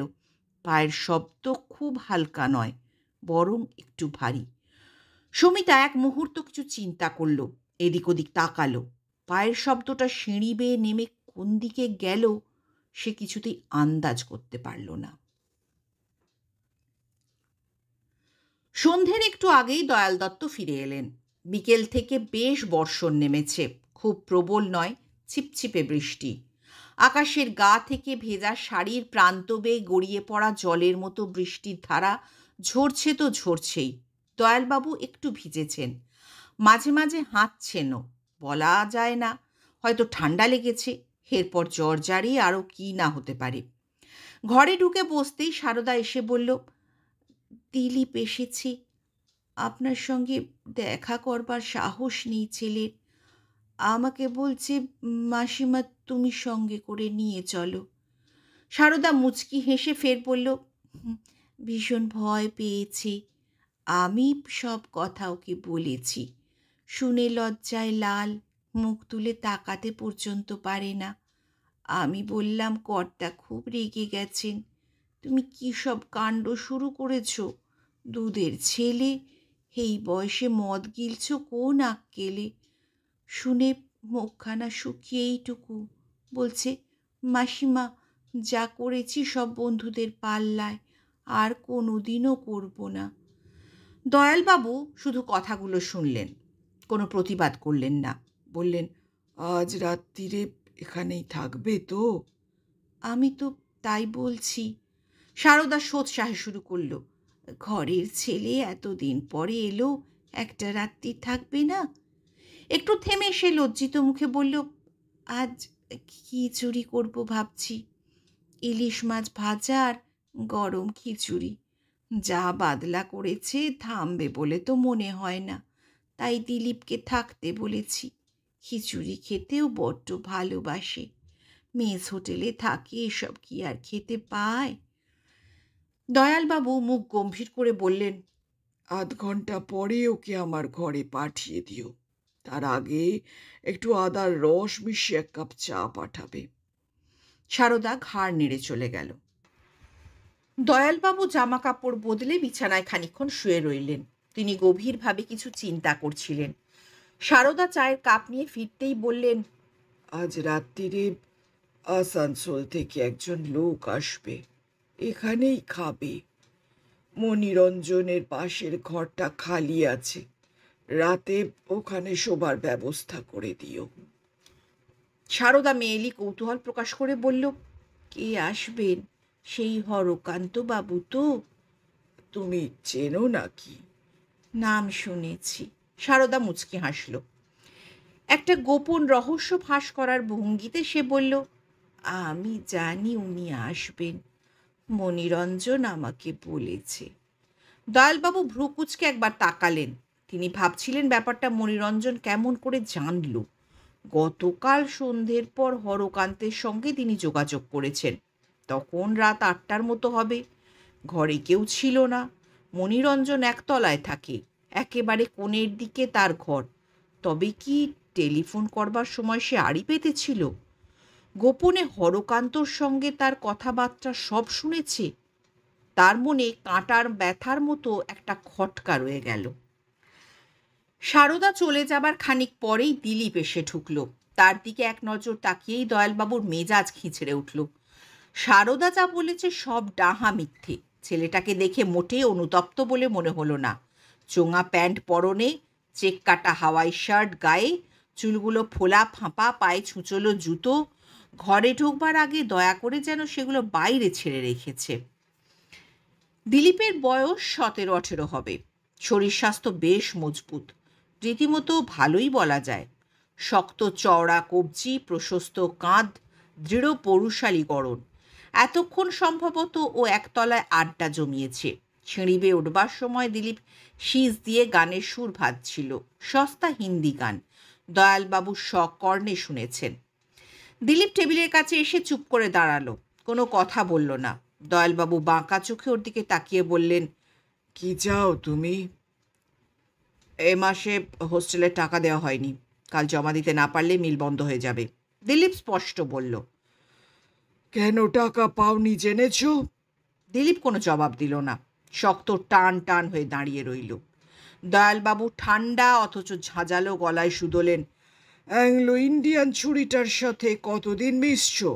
রাত দুপুর পর্যন্ত হোটেল রেস্টুরেন্টে হইহল্লা করছো, কবে থেকে? দিলীপ ঘাড় সোজা করেই উত্তর দিল, হো অ্যাংলো ইন্ডিয়ান নয়, আপনি ভুল শুনেছেন। আর হোটেল রেস্টুরেন্টে খেতে গেছি, হই হল্লা করতে নয়। দয়ালবাবু ধারালো দৃষ্টিতে দিলীপকে জরিপ করে বললেন, মেয়েটা কি জাত হবে? বামুন কায়েত নাকি? আর হোটেলে কি খেতে গিয়েছিলে, সুরা না অমৃত? শেষের কথাগুলো তিনি ব্যঙ্গ করে বললেন। দিলীপ ধীরে ধীরে বলল, মেয়েটি জু, যাকে আমরা ইহুদি বলি। ওরা অনেক দিন ধরে কলকাতার বাসিন্দা। আমার সঙ্গে ওর বন্ধুত্ব আছে, এই পর্যন্ত আপনাকে বলতে পারি। আর হোটেলে গিয়ে মাঝে মধ্যে একটু ড্রিঙ্ক করলেই মানুষ অস্পৃশ্য হয়ে যায় না? আজকাল তো কত লোকে যাচ্ছে। অন্য দেশে লোকে তো জলের বদলে বিয়ার খেয়ে গলা ভিজিয়ে নেয়। আপনি নিশ্চয়ই সব জানেন। কথা শুনে দয়ালবাবুর মেজাজ প্রায় সপ্তমে চড়ল। ছেলেটা কবে থেকে এমন বেহায়া হয়ে উঠল? অনায়াসে তার সামনে ছুরিটার সপক্ষে ওকালতি করছে, আবার মদ খেয়ে বড়াই করতেও পারছে না। দয়াল দত্ত মুখ কুঁচকে বললেন, তুমি উচ্ছন্নে গেছো, নইলে আমার সামনে দাঁড়িয়ে এসব কথা বলতে পারো? দূর হও, আমার সামনে থেকে এখনই দূর হয়ে যাও। হ্যাঁ, কানা করিও তোমাকে দিচ্ছি না। আশ্রমের উচ্ছিষ্ট খেয়ে মানুষ হচ্ছিলে, আমি মহা মূর্খ, তাই তোমাকে সমাদর করে ঘরে এনেছিলাম। টাকা পয়সা ব্যয় করে মানুষ করে গড়ে তুলতে চেয়েছিলাম। তোমার পরিচয় জানতে পেরে ভালোই হলো, আরও একটা মহা ভুলের হাত থেকে রেহাই পেয়ে গেলাম। দয়ালবাবু তাকিয়ে দেখলেন দিলীপের দুই চোখে আক্রোশ আর জ্বালা, মুখখানা লোহার মতো শক্ত, দয়া মায়াহীন। সে চোখ ছোট করে একটা ক্রুদ্ধ দৃষ্টি হেনে গটগট করে দরজা দিয়ে বেরিয়ে গেল, একবার ফিরেও চাইল না। দিলীপ চলে যাবার খানিক পরেই সারদা প্রায় ঝড়ের মতো এসে পৌঁছল। কোনো ভূমিকা না করেই সরাসরি বলল, ছেলেটাকে কি বলেছেন আপনি? সে রাগারাগি করে এখনই চলে যাচ্ছিল, আমি কিছুতেই ধরে রাখতে পারিনি। বৌমা অনেক বুঝিয়ে সুঝিয়ে কোনো মতে ওকে আটকে রেখেছে। দয়ালবাবু একবার সারদার দিকে তাকালেন, বললেন, ও চলে যাবে জানি আমি, মিছিমিছি আটকাতে গেলে কেন? বৌমারি বাই কিরকম আক্কেল! আটকাবে না? সারদা প্রতিবাদ করল। ঘরের ছেলে না খেয়ে দিয়ে বৃষ্টি বাদলের মধ্যে কোথায় যাবে? আপনি কি পাগল হলেন? দয়ালবাবু উঠে দাঁড়িয়ে বললেন, আমি পাগল হইনি সারদা, ঠিকই বলছি। দিলীপের সঙ্গে আমার আর কোনো সম্পর্ক নেই। কাল সকালে উঠেই ও যেন ওই বাড়ি ছেড়ে চলে যায়। তবে ওকে বলো, নিঃসম্বল অবস্থায় আমি কাউকে তাড়াইনি। যাবার আগেও আমার কাছ থেকে কিছু টাকা নিয়ে যেতে পারে, তাতে অন্তত কিছুদিন ওর ভালোভাবে চলে যাবে। দয়ালবাবু জবাবের জন্য অপেক্ষা করলেন না, একটু এগিয়ে দরজার বাইরে পা বাড়ালেন। তারপর ধীরে ধীরে বারান্দার একেবারে কোণে বাথরুমের দিকে অগ্রসর হলেন। হরকান্ত 10টার আগেই এসে পৌঁছল। তার হাতে একটা ছোট সুটকেস, পরনে ধুতি, একটা গেরুয়া রঙের পাঞ্জাবি। সেগুলো জলে সামান্য ভিজেছে বলে মনে হলো। সে দয়ালবাবুর সঙ্গে দেখা করেই বলল, হঠাৎ ডেকে পাঠালেন যে? বৃষ্টি বাদলায় আসার যা ঝক্কি। দয়ালবাবু কথা বাড়ালেন না, শুধু বললেন, তুমি জামা কাপড় ছেড়ে খাওয়া দাওয়া করো, তারপর একবার আমার ঘরে আসবে। হরকান্তকে নিয়ে মণিরঞ্জন গেল তার ঘরটা দেখিয়ে দিতে। দয়ালবাবুর মনে হলো মণিরঞ্জন যেন হরকান্তর সঙ্গে ফিসফিস করে কি কথাবার্তা বলছে। ব্যাপারটা একটু অদ্ভুত লাগলো। হরকান্ত ওর পাশের কামরাতেই থাকবে, ইচ্ছে করলে দুজনে সারা রাত্রির গল্প করতে পারে। এখনই গুজগুজ ফুসফুসের কারণটা কি? সারদা এসে ঘরে ঢুকলো, মাথা শিওরে ছোট তেপায়া টেবিলটার ওপর এক গ্লাস জল ঢাকা দিয়ে রাখলো। বলল, আপনি শুয়ে পড়লে আমি মশারিটা গুজে দিয়ে যেতাম। দয়ালবাবু বললেন, তুমি শুয়ে পড়ো কি, আমার আজ বিছানায় যেতে দেরি হবে। হরকান্তর সঙ্গে অনেক কথাবার্তা আছে। আমি তাহলে জেগে থাকি? সারদা জানালো। আপনার কথাবার্তা শেষ হলে আমায় ডাকবেন, মশারিটা গুজে দিয়ে যাব। দয়ালবাবু প্রথমে বললেন, কি দরকার, আমি খুঁজে নেব। পরে নিজের অনভ্যাস এবং অক্ষমতার কথা স্মরণ করে আত্মসমর্পণ করলেন। সারদাকে বললেন, ঠিক আছে, আমি ডাকলেই তুমি এসো। সারদা চলে যাবার একটু পরেই হরকান্ত এলো। দয়ালবাবু দরজাটা ভেজিয়ে দিলেন। প্রথমে ব্যবসাপত্র নিয়ে ছোটোখাটো আলোচনা হলো, টুকিটাকি কথাবার্তা। তারপরে দয়ালবাবু আসল বক্তব্যে এলেন। বললেন, মেশিন বিক্রির 33,000 টাকার মধ্যে মাত্র 25,000 অফিসে এসে পৌঁছেছে, বাকিটা কোথায়? হরকান্ত তাকে ডেকে পাঠাবার কারণটা বুঝতে পেরেই সতর্ক হলো। সে জবাব দিল, আগের টাকাটা এখনো ওরা দেয়নি। কবে দেবে বলেছে? তাও এখনো ঠিক জানায়নি, মনে হয় শিগগিরই দেবে। দিলে তুমি নিশ্চয়ই অফিসে পাঠাবে। আগে হ্যাঁ, সে আর বলতে। হরকান্ত সবিনয় নিবেদন করল। মিথ্যেবাদী জোচ্চোর! দয়ালবাবু প্রায় চেঁচিয়ে উঠলেন। আমার সামনে বসে এইভাবে একটার পর একটা মিথ্যে কথা বলতে তোমার এতটুকু বাধছে না? হরকান্ত সোজা হয়ে বসল। আপনি এসব কি বলছেন? সে একটু কড়া হতে চাইল। দয়ালবাবু আগের মতোই খাপ্পা রইলেন। ঠিকই বলছি। আমি খবর পেয়েছি টাকাটা তুমি নিয়ে এসেছো। একবার নয়, দুই ক্ষেপে। তারপর সেটা কিভাবে ব্যবহার করেছো তা তুমিই ভালো করে জানো। অবশ্য আমিও কিছু কিছু শুনেছি। হরকান্ত ধরা পড়ে প্রায় মরিয়া হয়ে উঠল। যে ঘাড় বেঁকিয়ে তাকালো। আপনি বললেই হলো আমি টাকাটা নিয়ে এসেছি। কোম্পানি বলে আর উপরহস্ত করবার নামটি করছে না, আর টাকাটা নিয়ে আমি নিজেই কাজে ব্যবহার করছি। আপনি দেখছি দিব্যি লোকের নামে যা তা বলে বেড়াতে পারেন। দয়ালবাবু এবার রাগে ফেটে পড়লেন। কি বললে তুমি? আমি মিথ্যে করে তোমার নামে এসব কথা বলছি? 8,000 টাকা তুমি কোম্পানির ঘর থেকে নিয়ে আসোনি? আসানসোলে বেনামে সাপ্লায়ারের কারবার শুরু করনি তুমি? টাকাটা কেন তোমার প্রয়োজন হয়েছে তা বুঝতে আমার আর বাকি নেই হরকান্ত। কথা শেষ করে তিনি একটু দম নিলেন, তারপর বললেন, পরশু সকাল 10টার মধ্যে 8,000 টাকার অফিসের কাগজপত্র আমাকে সমঝে দিয়ে যাবে। আসানসোলে অফিসে পরশু থেকে অন্য লোক বসবে। তোমার মতো অংশীদারের আমার আর প্রয়োজন নেই। অবশ্য তোমার পাওনা করি যা আছে সব পরশুই পেয়ে যাবে। আর এই কথার যদি হেরফের হয় তাহলে তোমার নামে আমি মামলা আনবো। তহবিল তছরূপ আর বিশ্বাসভঙ্গের মামলা। ক্রিমিনাল কেসে ফেলে তোমাকে এমন জব্দ করব সে আমি খুব ভালো করেই জানি। হরকান্তের মুখ দেখে মনে হলো সে একটু ভয় পেয়েছে, কিন্তু কথায় তা ভাঙল না। চেয়ার ছেড়ে সে 1 সেকেন্ডে ঘোড়ার মতো খাড়া হয়ে দাঁড়ালো, বলল, আপনার যা খুশি করবেন, কারো তো আক্কা রাখি নে। আমি হরকান্ত বিশ্বাস। আমার পদবীর একটা অর্থ আছে। ভুল অর্থ করলেই অনর্থ হবে জানবেন। তারপর কে জেতে আর কে হারে সে পরে দেখা যাবে। দয়ালবাবুর ইচ্ছে করছিল টেবিলের ওপর থেকে পেপার ওয়েটটা তুলে হরকান্তর মুখে ছুঁড়ে মারেন, কিন্তু হাত নিষ্পিস করলেও উঠল না। হাজার হোক অতিথি তো, একটা রাত মাত্র কাটাবে।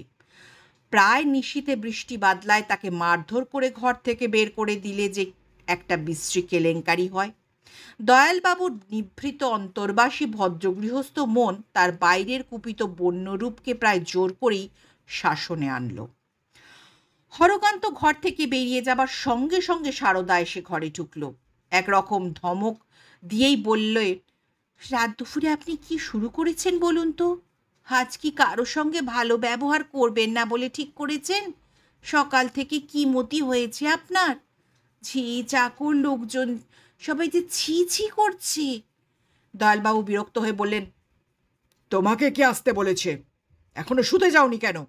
সারদা সঙ্গে সঙ্গে জবাব দিল, বারে, আপনি তো আমাকে জেগে থাকতে বললেন। বিছানায় উঠলে পর মশারিটা ভালো করে গুঁজে দিতে হবে না? কবে আর নিজে মশারি ঠিক ঠিক করে নিয়েছেন? আজ আমি নিজেই মশারি গুঁজে নেব, তুমি শুয়ে পড়ো গে। দয়ালবাবু হুকুম করলেন। কিন্তু শুধু মশারি নয়, রাত্রিরে বিছানায় যাবার আগে তিনি একটা ওষুধও খান, 2টো করে ট্যাবলেট, ডাক্তারের নির্দেশ। আজ উত্তেজনায় তাও ভুলে গিয়েছিলেন। সারদাই সে কথা মনে করিয়ে দিল। তাড়াতাড়ি ট্যাবলেট 2টো তার হাতে এনে দিল। বেশ খানিকটা জল মুখে নিয়ে দয়ালবাবু বড়ি 2টো মুখের মধ্যে ফেলে দিলেন। তারপর ঢকঢক করে আরও কিছুটা জল খেয়ে বাথরুমের দিকে এগোলেন। দয়ালবাবু লক্ষ্য করেননি, নইলে দেখতে পেতেন অন্ধকারে ঘরের মধ্যে দাঁড়িয়ে সারদা তাকে লক্ষ্য করছে। শুধু সারদা নয়, চেঁচামেচিতে সমিতাও সজাগ হয়েছিল। এত রাত্রিরেও তার চোখে ঘুম আসেনি। আজ সন্ধ্যায় ফের একখানা চিঠি সে পেয়েছে। অন্ধকারে জানলার পাশে দাঁড়িয়ে শ্বশুরকে সমিতা দেখছিল। হঠাৎ চিঠিখানার কথা ভেবে নিজের ঠোঁটটা কামড়ে সে চুপ করে দাঁড়িয়ে রইল। সমস্ত রাত্রির ধরে টুপ টুপ বৃষ্টি ঝরছে।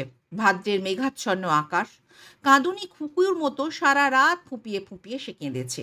তার সঙ্গে হু হু পুবের হাওয়া, মেঘের ডাক, বিদ্যুতের ঝলকানি, মাঝরাতে প্রচণ্ড শব্দে বারদুই বাজও পড়েছিল।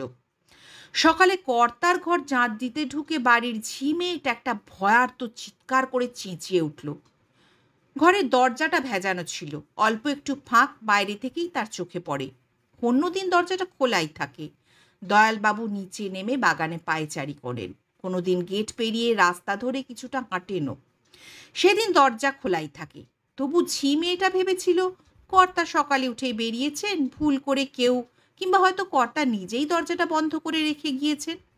তাই সে সাহস করে ভেজানো দ্বার ঠেলে ভেতরে ঢুকেছিল। ভেবেছিল ঝাটপাট সেরে ফের দরজাটা অমন ভেজিয়ে রেখে চলে আসবে। মেয়েটির চিৎকার আর গোলমালে আকৃষ্ট হয়ে প্রায় সবাই ছুটে এলো।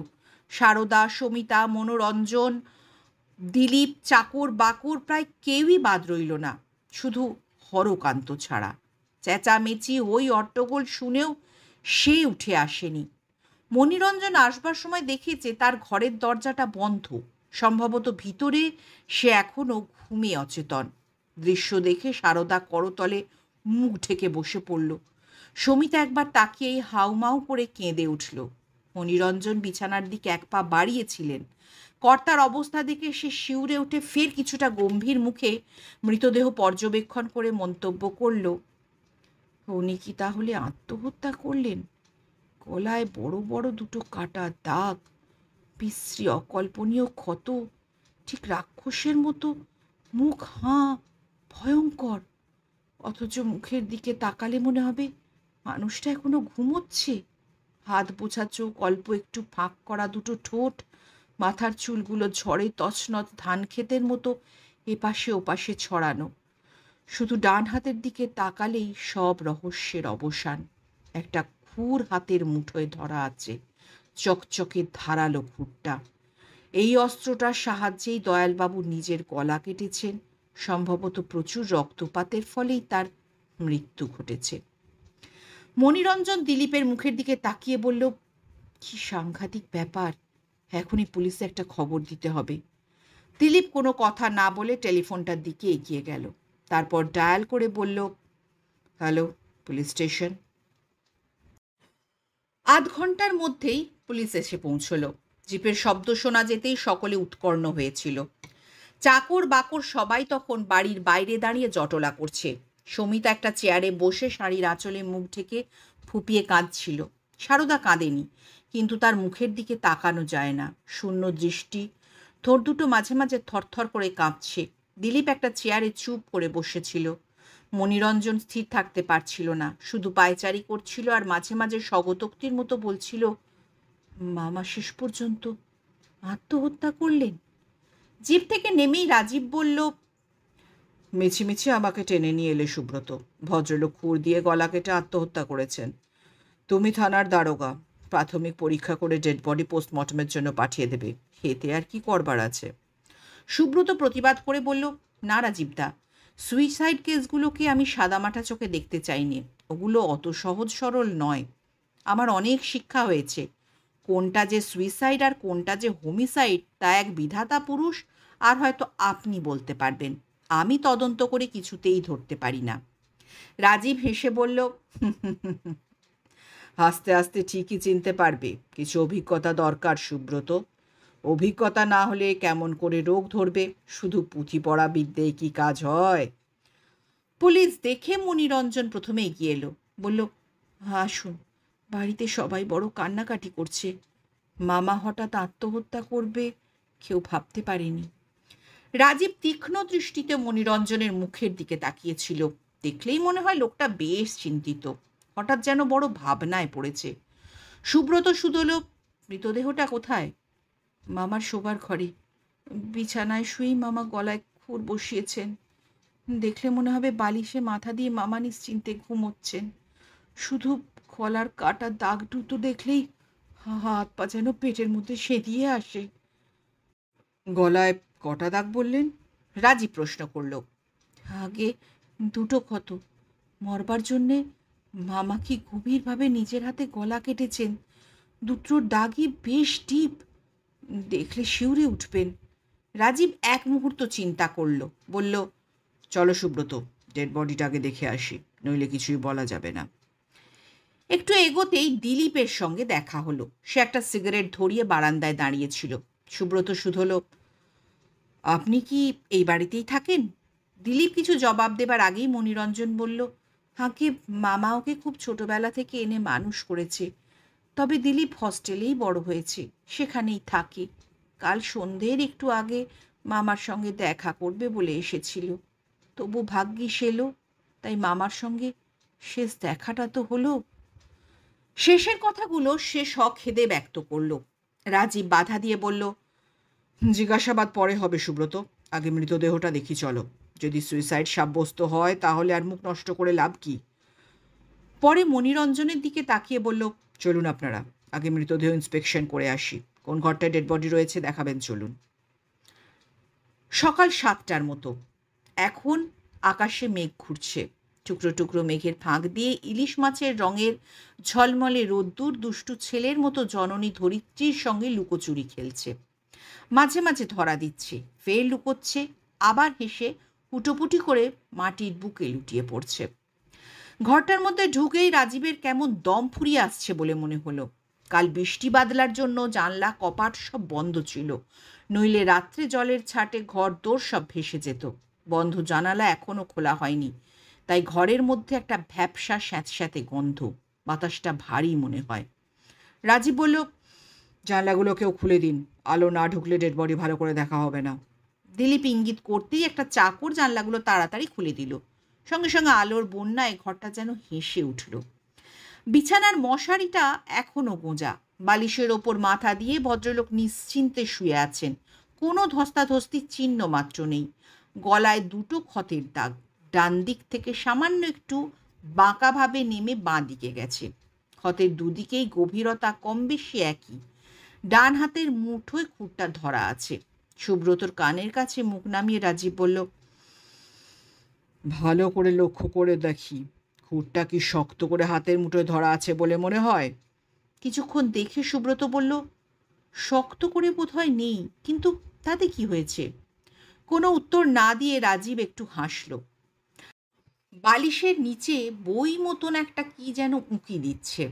রাজীব কৌতূহলী হয়ে সেদিকেই এগিয়ে গেল। সমস্ত বিছানাটা রক্তে ভিজে লাল, বালিশেও রক্তের দাগ। খুব সন্তর্পণে মশারিটা একটু তুলে রাজীব বই গুছের জিনিসটা টেনে বের করলো। খুলে দেখতেই বোঝা গেল ওটা বই নয়, ডায়েরি। ঠিক রোজনামচাও বলা যায় না, কারণ প্রতিদিন নিয়মিত ওটি লেখা হয়নি, মাঝে মাঝে লিখেছেন। কখনো 3-4 দিন বাদে, কখনো বা পক্ষকালের ব্যবধানে রয়েছে। রাজীব মনে করলো গতকাল রাত্রে ওটি শেষ লেখা হয়েছে দেখবে, কিন্তু না, ডায়েরিতে সর্বশেষ তারিখ হলো ঠিক আগের দিনের। রাজীব ভাবছিল, হঠাৎ ডায়েরিটা বালিশের তলায় এলো কেমন করে? তবে কি বিছানায় শুয়ে নিজের লেখা ডায়েরির পাতা উল্টানোর অভ্যাস ছিল দয়ালবাবুর? হঠাৎ ডায়েরির একটা পাতা খুলে রাজীবের দৃষ্টি নিবদ্ধ হলো। ইঙ্গিতে সুব্রতকে সে কাছে ডাকলো, বলল, এখানটা পড়ে দেখো, খুব ইন্টারেস্টিং মনে হবে। সুব্রত তাড়াতাড়ি ডায়েরির পাতার ওপর ঝুঁকে পড়ল। 19 অগস্ট। গতকাল নীলাটা আনুষ্ঠানিকভাবে ধারণ করেছি।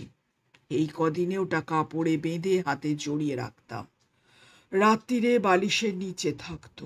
তান্ত্রিক বলেছিল পাথরটাকে এইভাবে যাচাই করে নিতে, যদি সহ্য হয় তাহলে যেন সোনার আংটিতে বাঁধিয়ে নিয়ে পড়ি। রক্তমুখী নীলাটা জোগাড় করতে রীতিমতো হিমশিম খেয়েছি। কলকাতার অনেক দোকানে যেতে হলো। শুধু নীলা হলেই তো চলবে না, বেশ বড় সাইজের পাথর হওয়া চাই। আর সেটি যদি অন্য লোকের সহ্য না হয়ে থাকে তাহলে সবচেয়ে ভালো ফল হবে। মনের দুঃখ চলে যাবে। যে ঘর ছেড়ে চলে গেছে সে আবার বাড়িতে ফিরে আসবে। কিন্তু আমার কেমন বিশ্বাস হয় না, একটা পাথর পড়লেই কি এইসব অঘটন সত্যি হতে পারে? প্রভঞ্জন আবার বাড়িতে ফিরে আসবে, তাই কি কখনো সম্ভব? পুনরায় 3 দিন পরে ডায়েরিতে কালির আঁচড় পড়েছে। 23 অগস্ট।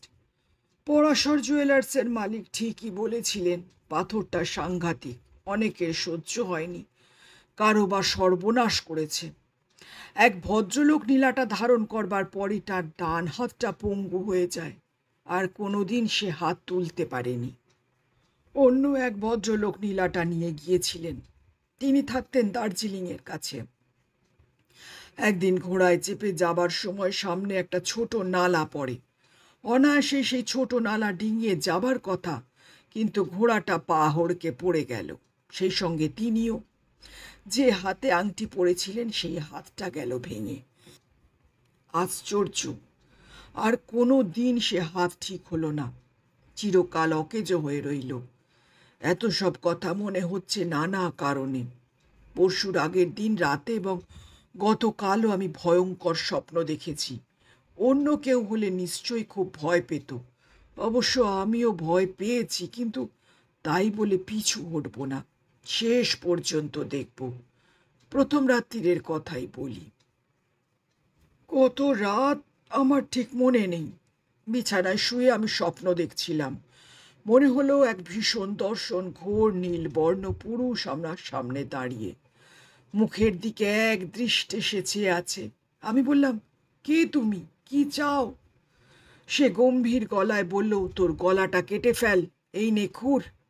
আমি প্রতিবাদ করে বললাম, কেন, কেন আমি গলা কাটতে যাব? তখনই সে হো হো করে হেসে কোথায় যেন মিলিয়ে গেল।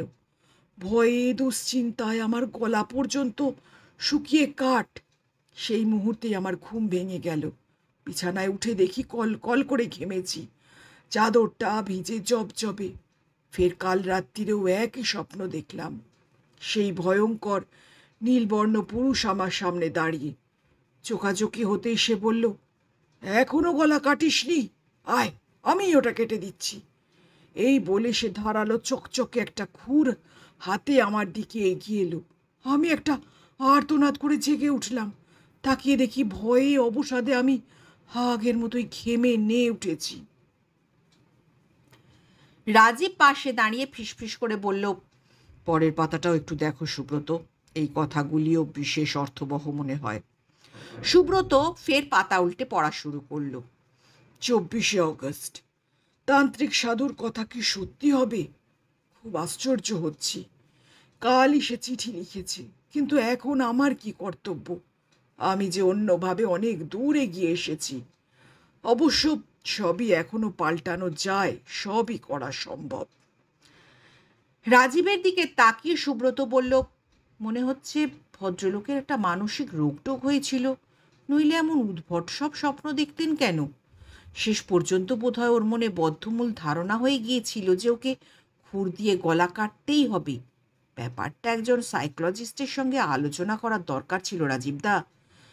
দয়ালবাবুর আত্মহত্যা করবার পিছনে মনের ওপর কোনো প্রতিক্রিয়া নিশ্চয়ই কাজ করেছে। মৃতদেহের ওপর একবার চোখ বুলিয়ে রাজীব বলল, দয়ালবাবুর সুইসাইড করেছেন বলেই তোমার ধারণা, তাই না সুব্রত? আমার তো তাই মনে হয় রাজীবদা, বিশেষ করে ডায়েরির এই পাতাগুলো পড়বার পর। ভদ্রলোক সম্ভবত খুব আতঙ্কগ্রস্ত হয়ে পড়েছিলেন এবং সম্ভবত মেলাঙ্কোলিয়া গোছের কোনো মনের রোগে ভুগছিলেন। শেষটায় আর জুঝতে পারেননি, আত্মহত্যা করে যন্ত্রণামুক্ত হতে চেয়েছিলেন। রাজীব একটু হেসে বললেন, ঠিক আছে, আলোচনা পরে হবে, আগে তুমি পুলিশের ফটোগ্রাফারকে ডেকে পাঠাও। এই অবস্থায় মৃতদেহের কয়েকটা ছবি নিক, বিভিন্ন অ্যাঙ্গেল থেকে ছবিগুলো নিলে ভালো হয়। তারপর ডেড বডি পোস্টমর্টমের জন্য পাঠালেই তো ল্যাটা চুকে যায়। রিপোর্ট পাওয়া গেলেই আত্মীয় স্বজনদের মৃতদেহ দিয়ে দেওয়া যাবে। কি বলেন আপনি?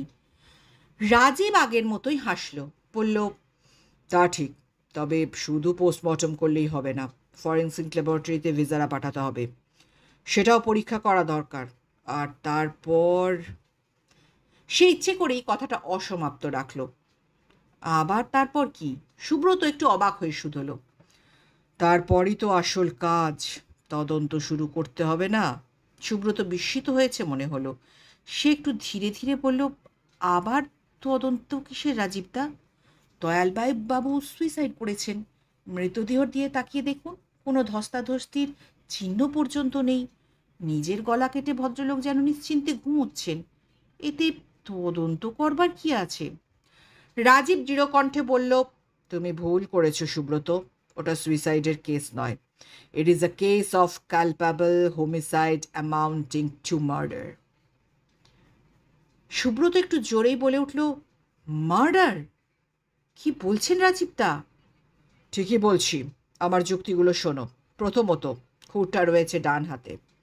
মরবার আগে যদি খুঁটটা মুঠোর মধ্যে চেপে ধরা হতো তাহলে ওটা অমন আলগা হয়ে থাকতো না, শক্ত হয়ে রইত।